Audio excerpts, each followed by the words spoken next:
বন্যায় মাঠ পর্যায়ের ক্ষয়ক্ষতি নিরূপণ ও পুনর্বাসনে সব ধরনের সহযোগিতার আশ্বাস দিয়েছে বাংলাদেশে কাজ করা আন্তর্জাতিক উন্নয়ন সংস্থাগুলো। দুপুরে সচিবালয়ের সংবাদ সম্মেলনে দুর্যোগ ও ত্রাণ উপদেষ্টা জানান, আগামী এক সপ্তাহের মধ্যে বন্যার ক্ষতি নিরূপণের নির্দেশ দেওয়া হয়েছে। এদিকে এই দুর্যোগে এখন পর্যন্ত ৭১ জনের মৃত্যুর খবর নিশ্চিত করেছে মন্ত্রণালয়। শারমিন নীরার রিপোর্ট।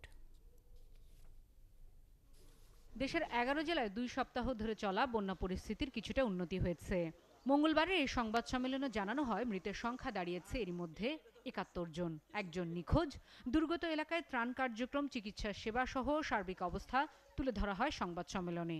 ৫,৮২,১৫৫টি পরিবার পানিবন্দী রয়েছে, যে সমস্ত জায়গায় বন্যা রয়েছে সে সমস্ত জায়গায়। মোট ক্ষতিগ্রস্ত লোকের সংখ্যা ৫০ লক্ষের উপরে। মৃতের সংখ্যা আজকে একটা পর্যন্ত হচ্ছে ৭১ জন।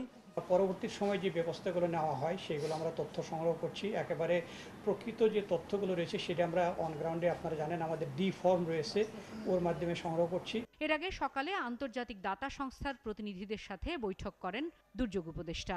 বলেন, বন্যার ক্ষতি নিরূপণ করে পুনর্বাসনের ব্যবস্থা করা হবে, আর এতে দাতা সংস্থাগুলো সহায়তা দেবে।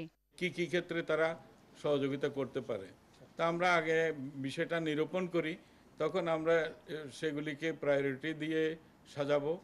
তো আমরা যার কাছ থেকে যেরকম করে সহযোগিতা নেওয়া প্রয়োজন তখন সরকার সেই রকম বিবেচনায় ওই বিষয়গুলো বিবেচনায় আনবেন। আগামী এক সপ্তাহের মধ্যে বন্যার ক্ষয়ক্ষতি নিরূপণ করার নির্দেশও দেন দুর্যোগ ও ত্রাণ উপদেষ্টা। বিধিবদ্ধ নিয়ম আছে, কয় সপ্তাহ আপনারা? ৩ সপ্তাহ। আমরা বলেছি সেটা ১ সপ্তাহের মধ্যে করতে, যত দ্রুত করা যায়।